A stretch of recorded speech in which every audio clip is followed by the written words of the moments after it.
No lance do Gustavo, é um lance também ajustado, sim, mas não me pareceu, talvez não tão ajustado quanto do meio de semana, porque aquele é quase que é quase que imperceptível, né? E outra, a imagem, a gente olhando lá de cá, quando o Gabriel Menino vai bater a falta de lá, eu não tenho precisão nenhuma de que momento isso do meio de... Bora, galera, bem-vindo ao canal. Vamos acompanhar aqui toda a repercussão, né, desse empate entre Flamengo e Palmeiras, um empate frustrante. O Tite errou bastante na escalação.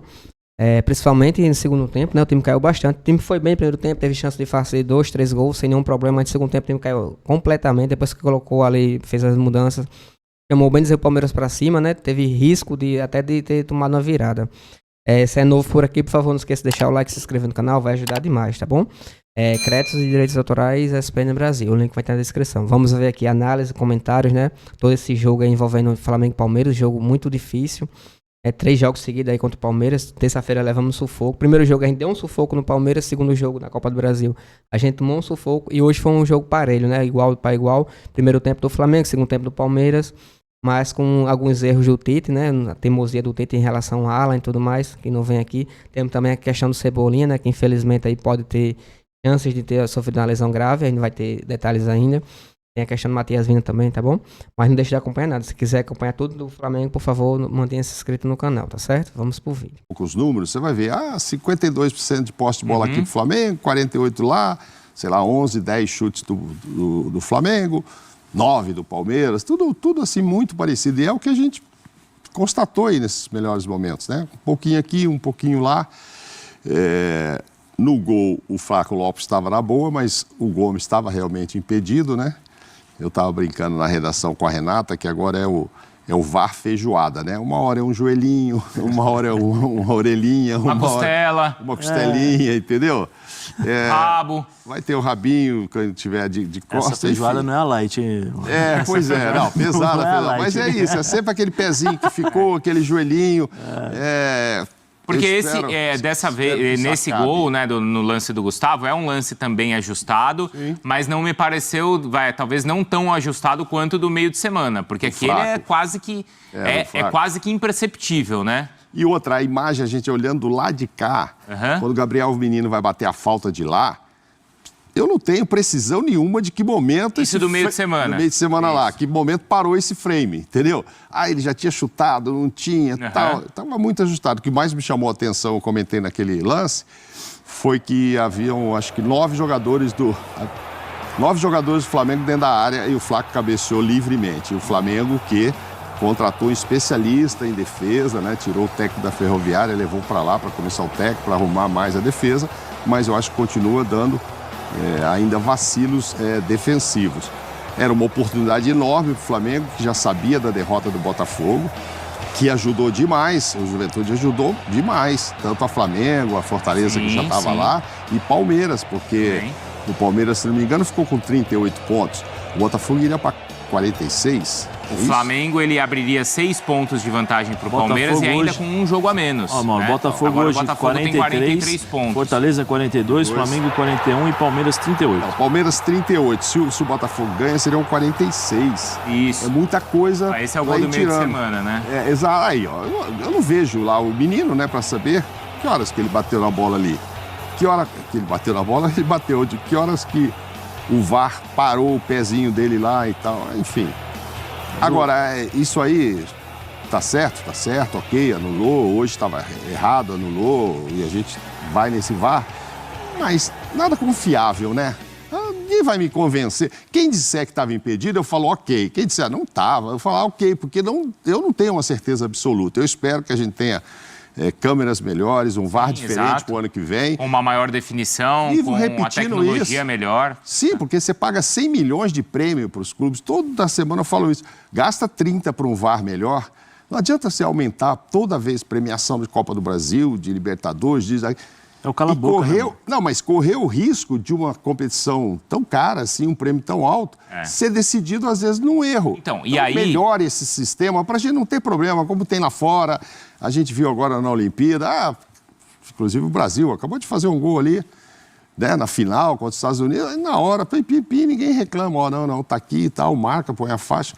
Os nossos não, os nossos são demorados e suspeitos. Não estou dizendo que eles estão errados, que eles erraram os lances. Não, mas você fica na dúvida. A própria, eu não sei se ainda é o mesmo, até perguntar para a Renata quando ela chegar, a própria empresa que faz o software do VAR, ela mesma admitiu, né, que ela não tem uma precisão, que existe Essa atual ferramenta, Renata, faz 5 anos que a Renata conta a mesma coisa pra gente. Tem uma diferença, não, né, a diferença não, e o importante é uma coisa. A diferença não é de 1 centímetro, de 2, é de 30 centímetros. 30, a margem de erro é de 30 centímetros, ou seja, não serve para nada. Quem tem ali a ferramenta na mão é que decide se quer marcar o impedimento ou não. Porque de um frame para cá ou um frame para lá, você classifica ou você elimina o time, dá uma vitória para um, dá uma vitória para outro. Se você pegar o lance de quarta-feira da semana, né, no meio da semana, se você falar gol, passa. Isso passa. Isso que eu te digo, porque não é uma certeza absoluta. Não é uma certeza, realmente, não é certeza Mas absoluta. aí, sabe qual que eu acho que é o maior problema, Zé? Eu não vou nem... Já que a ferramenta ela não presta, vamos falar assim, né, ela não é precisa, para não falar que não presta, já que ela não é precisa, eu não vou condenar nesse gol de quarta e nem nesse gol de hoje, né? Porque o de hoje acho que já era visível ali, né? Eu acho que Mas peraí, é um absurdo em campo o Bandeira ter dado impedimento no lance do gol do Palmeiras, porque o Rony está muito atrás, mas muito atrás do Vinha. Mas muito. Então, no gol de quarta, nesse gol de hoje, não dá para condenar a arbitragem. Tem 2 ou 3 à frente, né? Ele levantou, né, sem ver quem cabeceou, né? Pelo amor de Deus. Ele levantou. Ele tá lá para isso. É um absurdo. Óbvio, claro. É um absurdo existir dúvida no gol do Palmeiras, no gol do Luiz. É o braço nervoso, né? Antes de acontecer o lance, ele já tá nervoso. E às vezes acontece outros lances que a mão não fica nervosa e eu fico preocupado. Aquele impedimento claríssimo, o cara espera a jogada ser definida, o zagueiro vem, dá um choque com o atacante, e vai não sei o quê, o goleiro sai, o risco de se machucar. Em lances que a gente vê assim, o cara tá 3 metros para frente, levanta logo e para isso. Então são situações que a gente não tem como não criticar a arbitragem nesse sentido. A gente já vai trazer a Renata aqui para ela falar, claro, dessa questão toda do impedimento e também, claro, outros lances da arbitragem. Mas ainda sobre o empate, esse 1-1, bom para alguém, pior para alguém, Zé Elias, como é que você avalia? Eu acho que é bom pro Palmeiras, que não fica tão atrás, e ruim pro Flamengo, eu acho. O Flamengo, se somasse 3 pontos, ele iria para... Ele era o líder da competição. Ele seria o líder da competição 44, hoje. Não é isso? 44. Não, 43 junto com o Botafogo, né? Ele tem 41, somaria mais 2, né? Mais 2, isso. 43. Mas só que, ele continuaria ainda com... Ele iria para os critérios... De desempate e saldo de gols. É o mesmo jogo a menos que o Botafogo, né? Um jogo a menos que o Botafogo. Mas aí ele ia ganhar no saldo de gols, porque ele teria feito pelo menos um gol a mais, que aqui está 14-14. Mas ele sofreu um também, né? Não, mas se ele ganha o jogo... se ele ganha, sim, teria desculpa. 2 pontos a mais e um gol a mais. Isso. Então aí ele estaria na frente. Acho bom pro Palmeiras porque diminuiu um pouquinho a distância do primeiro colocado. Ruim pro Flamengo. Eu achei estranho, né? Tava falando com o Mauro antes de começar o programa, o Tite colocar o time inteiro titular, né? Então, tem isso. Porque tem mas é quinta-feira, mas dentro de uma linha de raciocínio do Tite, dentro daquilo que ele vem fazendo ao longo do ano, eu esperava um time mesclado, um time com alguns jogadores de fora, por exemplo, com a Arrascaeta, segurando um pouquinho a Arrascaeta, o próprio De La Cruz jogando um tempo, entendeu? Ou segurando ali no banco para ver se precisa, porque ele volta de uma contusão, né, de uma pancada no joelho. Alguns jogadores que são importantes assim, para o Flamengo em termos de reposição, porque se o Arrascaeta sai, você não tem um jogador à altura que faça o trabalho do Arrascaeta. Se o De La Cruz sair também, nós já vimos aí. E a maior prova foi hoje, né? O De La Cruz sai, ele coloca o Léo Ortiz, ele tira o Pulgar, que já tinha um cartão amarelo, ele tira o De La Cruz machucado, aí ele coloca Léo Ortiz e Alan. Quando ele coloca Léo Ortiz e Alan, o time se perde. Se perde em posicionamento. Aí você tem o Veiga, que entra para fazer um segundo volante. Você tem o Rômulo, que entra também para fazer um atacante, mas volta um pouquinho na marcação, mas sem a bola ele joga como um segundo atacante pressionando os zagueiros. O Rony também adianta um pouquinho mais, ou seja, o time do Palmeiras pressiona a equipe do Flamengo e o Flamengo não consegue sair. E aí depende do Gerson voltar no meio campo para poder dar um pouquinho de desafogo para os dois jogadores de meio campo, para o Léo e para o Alan. Nessa troca nessas substituições, o time do Palmeiras cresceu. E se tivesse talvez mais 5 minutos, talvez, o Palmeiras poderia criar mais situações de gol, porque depois das substituições o Palmeiras controlou o jogo. Já vou chamar o Zinho, então, para participar agora sim aqui do Sport Center conosco. E já a Renata Ruel falando aí desses lances todos, dos impedimentos. O Palmeiras reclama ali de um cartão também que deveria ter uma cor diferente, segundo o Palmeiras, pro Pulgar. A gente fala sobre isso. Zinho, boa noite. A gente fala sobre esse 1-1. O Zé Elias avaliava aqui que as mudanças do Palmeiras, as mudanças do Abel, surtiram mais efeito que as do Tite. Você concorda? Boa noite, Zinho. Boa noite, Vicário, tudo bem? Tudo. Prazer estar contigo mais uma vez. Zé Elias, meu parceiro. Mauro Naves todo dia, né? Tá enjoado de mim o Mauro Naves. Vamos lá.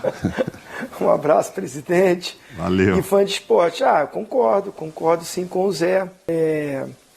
Um jogo bem diferente, né, do que a gente viu desses confrontos de Copa do Brasil, né?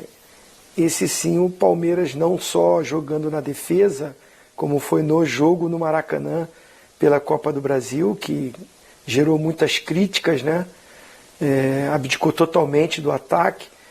E da mesma forma foi para o Flamengo, né? No jogo de volta, o jogo com a vantagem. Discutimos muito sobre isso, né, presidente?